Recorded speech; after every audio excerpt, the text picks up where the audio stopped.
हुआ जीव का ही पता नहीं चल रहा है इन लोगों को जीव क्या है। जीव नहीं जानने का कोशिश नहीं की कि आखिर ये जीव क्या है। किसी भी वैज्ञानिक से पूछिए, किसी से भी पूछिए जीव क्या है, कि भारतीय के किसी भी वैज्ञानिक को पता नहीं जीव क्या है। पढ़ाई पढ़ाते हैं लोग शरीर विज्ञान, नाम रखते हैं जीव विज्ञान। पढ़ाएंगे शरीर विज्ञान, नाम है जीव विज्ञान। जीव का तो पता नहीं है। अब विज्ञान जीव का पढ़ा रहे हैं। बीमा ही सरकारी जो है LIC नाम है, लाइफ इंश्योरेंस कंपनी जो है, यानी जीवन बीमा निगम, ये जीवन है मूवन बीमा, नाम रखे जीवन बीमा है। ये काम है मूल बीमा का। तो रुपया जमा करते करते जाइए, मर जाइएगा रुपया मिल जाएगा, मर जाइए ले लीजिए। काम है मूल बीमा, नाम है जीवन बीमा। कि जीवन बीमा हो रहा है, जीवन का ही बीमा होता है, जीवन बीमा करेंगे। अरे मूल बीमा करेंगे, मरो तो पैसा लो, जियो तो दो, मरो तो लो, जियो तो दो, मरो तो लो। जीवन हड़पन बीमा है कि जीवन बीमा है। ये जो है जीवन बीमा, जीवन यदि बीमा हो जाए तो सारे कमाइए और खानपान भी दे दिया जाए। जब हमारा जीवन बीमा हो गया, कुछ इसका भी गड़बड़ नहीं करेगा तो खाने पीने की जरूरत है, सब पैसा ले लीजिए। लेकिन जीवन बीमा हो तब ना, एक तो रुपया आप देते लिए अधिक लाभ लेना है तो मर जाइए जल्दी। अल्लाह इन लोगों को जीव क्या है, जीव नहीं जानने का कोशिश नहीं की कि आखिर ये जीव क्या है। किसी भी वैज्ञानिक से पूछिए, किसी से भी पूछिए जीव क्या है,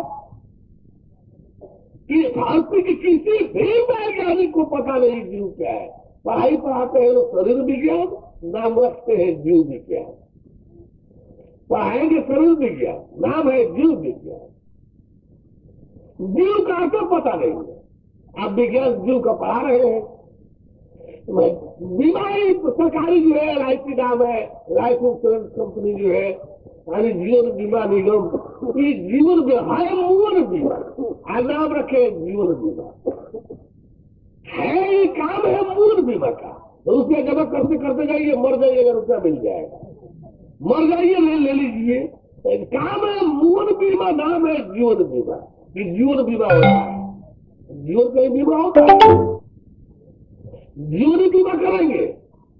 अरे मूल बीमा करेंगे, मरो तो पैसा लो, जियो तो दो, मरो तो लो, जियो तो दो, मरो तो लो। जीवन हड़पन बीमा है कि जीवन बीमा है। ये जो है जीवन बीमा, जीवन यदि बीमा हो जाए तो सारे कमाइए और खानपान भी दे दिया जाए। जब हमारा जीवन बीमा हो गया, कुछ इसका भी गड़बड़ नहीं करेगा तो खाने पीने की जरूरत है, सब पैसा ले लीजिए। लेकिन जीवन बीमा हो तो ना, एक तो रुपया आप देते लिए अधिक लाभ लेना है तो मर जाइए जल्दी। इसका सही लाभ चाहते तो जल्दी मरिए, लाभ ले लीजिए। तो जब मर ही जाइएगा तो लाभ कौन देगा, लाभ किसको मिलेगा? जब आप मर ही जाइएगा तो लाभ के बड़ी विचित्र है।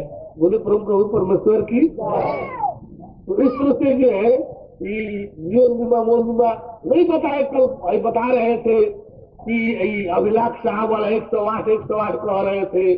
आज का महात्मा भी जो है जीवन का अर्थ नहीं समझ रहा है।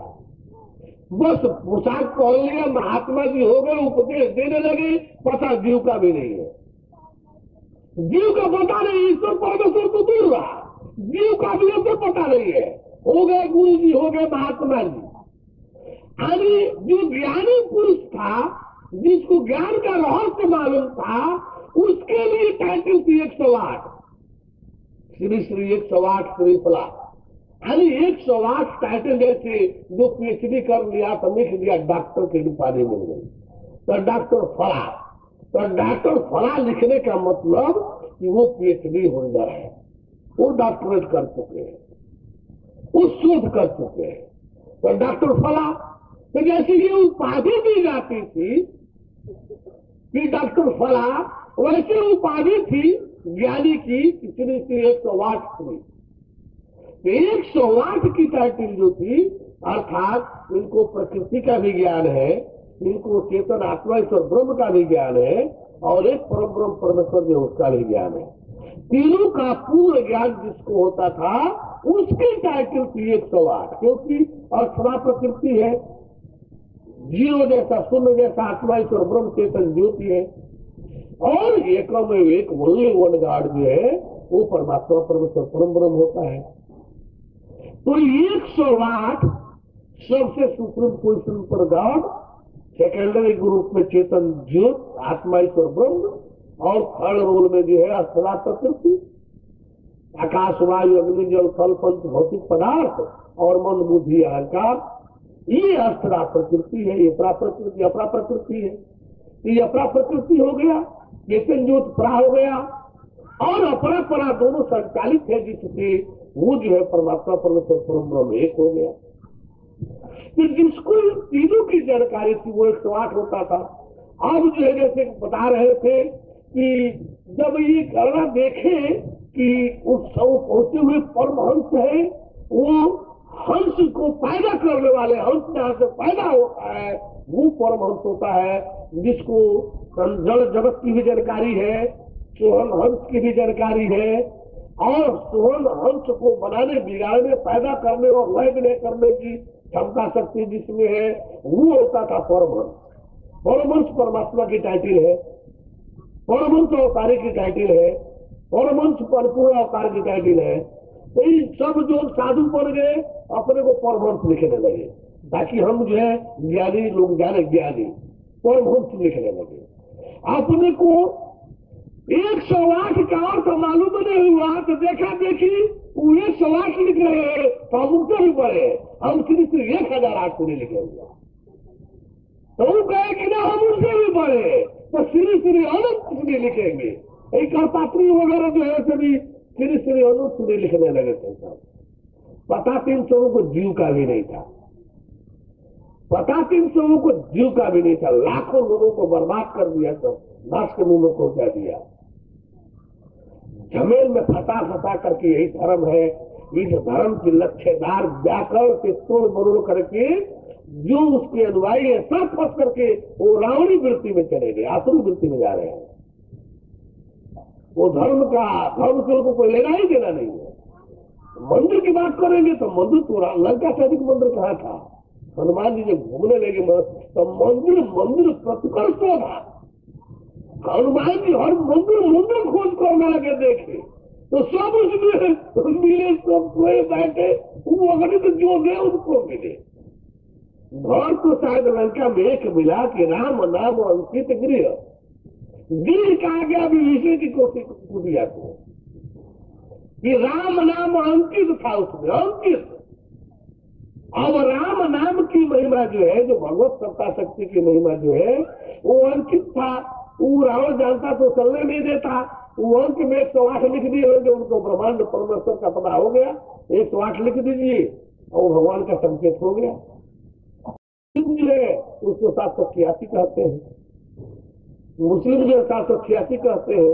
तो महात्मा जी लोगों को, संत जी लोगों को 108 का तो पता ही नहीं चला क्या है, वो 1008 लिखने लगे, वो श्री अनंत श्री लिखने लगे। एक श्री वाला विष्णु भगवान कहला गया, ये अनंत श्री वाला लोगों को क्या कहा गया। एक श्री लक्ष्मी वाला तो विष्णु जी भगवान है, ये अनंत श्री जी वाला लोगों को क्या कहा गया, ये कौन भगवान भी है लोग। तो इस तरह से जो है तो पात्री को लोग इससे बात करने के लिए यानी हर तरह से कहे, लेकिन सामने ही नहीं हुआ, तैयार ही नहीं हुआ बात करने के लिए। उन्होंने सोचे कि थोड़ा सा एक थोड़ी सुधर जाएगा तो लाखों शिष्य, लाखों अनुयायी जो फंसाया भरमाया है विद्वता के जाल में, सबका उद्धार हो जाएगा। लेकिन उसको सामने ही नहीं हुआ, सामने ही नहीं। हम लोग सोचे कि इसका एक जन थोड़ा सा अपने सैनिक वृत्ति से रह चल करके एक नीति के आधार पर जनमानस में अपना प्रत्यक्ष कायम किया हुआ है, इनकी बातों का जो है ढेर लोगों पर प्रभाव पड़ेगा। ये सत्य जान देख ले, सत्य है तो अपने अनुयायियों में उत्साहित करे, जीवों का उद्धार हो, अधिकाधिक जीव एक ही साथ उद्धार हो जाए, सब उद्धार को प्राप्त हो जाए। क्यों कि उसके जाल में लिपटे हैं। यदि एक रावण चाहा होता तो फिर लंका का नाश काहे नहीं होता। एक रावण सरेंडर करके विभीषण की तरफ से कहीं रावण जो सरेंडर कर गया होता तो फिर वो दशा थोड़ी लंका की होती है। जो नाश हुआ वो उद्धार में बदल जाता है। तो इस तरह से जो है इस विद्वता के गुमान में रावण थोड़ा थोड़ा विद्वान हो था। नारद विद्वता में एक ऐसे थे जो रावण से आगे थे। भौतिक विद्या में रावण से आगे सिवाय नारद के और कोई नहीं था। सिवाय नारद के भौतिक विद्या में रावण से आगे कोई नहीं था। लेकिन नहीं, अब कभी तो आनी खल दूषण मौसम बलवंता आईने कुमार है बिनु भगवंता, कभी तो उसके दिल दिमाग में होता था कि खर दूषण सुथरा जो है ये तो मेरे समान वीर बलवान थे, इनको भगवान के सिवाय दूसरा कोई मारे नहीं सकता।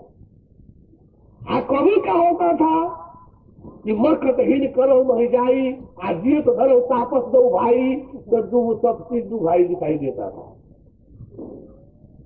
तो बड़ी विचित्र स्थिति, ये द्वैत की स्थिति जो है कृष्ण ने जब ज्ञान देते देते गए हैं अर्जुन को, तो कहे हैं कि अज्ञश्च अध्याय 4 का श्लोक 40वां है। यज्ञश्च अष्टधानस्य संशयात्मक विलक्ष्य, अज्ञानी हो और श्रद्धाहीन हो, अज्ञानी भी हो और श्रद्धाहीन भी हो, इस अज्ञान और अश्रद्धा के साथ साथ कोई संशय भी हो गया भगवान के प्रति तो वो आत्मा भी बच नहीं सकती, उसका भी नाश है। यदि आत्मा भी है और यदि परमात्मा के प्रति अज्ञानता श्रद्धा रखते हुए संशय करने का यदि कोशिश किया तो उसका भी नाश है। ईश्वर जो अपने आप में सत्ता शक्ति है, वह भी परमेश्वर से विमुख हो जाए तो तुरंत मैं उसको झपेट करके जीव रूप में परिवर्तित करते हुए नाश की गति को पहुंचा देती। ईश्वर भी ईश्वर तभी रह सकता है जब परमेश्वर के संरक्षण में रहेगा, परमेश्वर के प्रति अभिमुख रहेगा, परमेश्वर के संचालन में अपने को कायम रखेगा। जैसे ही परमेश्वर से विमुख होगा, जैसे ही परमेश्वर के दायरे से बाहर होगा, माया तुरंत उसको झपेट करके सबसे पहले दोष गुण से आवृत करके उसके नाम रूप को बदल करके तुरंत जीव रूप में परिणत कर देगी। और परिणत करके जब जीव ही बचा देगी, फिर जीव बना दिया तो फिर बचाने लगे चारों तरफ, अब नाचो, वो करो, भोगो, नाना तरह की दुनिया में भोगो। तो ईश्वर भी सुरक्षित नहीं है परमेश्वर से दूर हट करके, ईश्वर भी सुरक्षित नहीं है परमेश्वर से अलग रह करके। और कौन है जो इस मायावी दुनिया में सुरक्षित रह जाएगा? और कौन है जो इस मायावी दुनिया में सुरक्षित रह जाएगा? यहां दो में एक के अनुसार होना ही रहना होगा, या तो परमेश्वर के अनुसार अन्यथा माया के अनुसार। या तो आपको ज्ञान धर्म भगवान और मोक्ष के मार्ग में ध्यान बनाना होगा, अथवा ज्ञान कर्म माया भोग में रहना होगा। और ये माया भोग ही जो है 84 लाख दुनिया है, भोग ही तो है, भोग ही एक बार नहीं मोक्ष पर्यंत भोगना ही तो है। इसको कोई रोक नहीं देगा क्या? ये प्रकृति से व्यवस्था है, किसी के रोकने से किसी के नकारने से रुकने वाली नहीं। परमेश्वर की मनसा जब तक होगी ये प्रकृति से व्यवस्था अपनी गति में चलती रहेगी, होती रहेगी।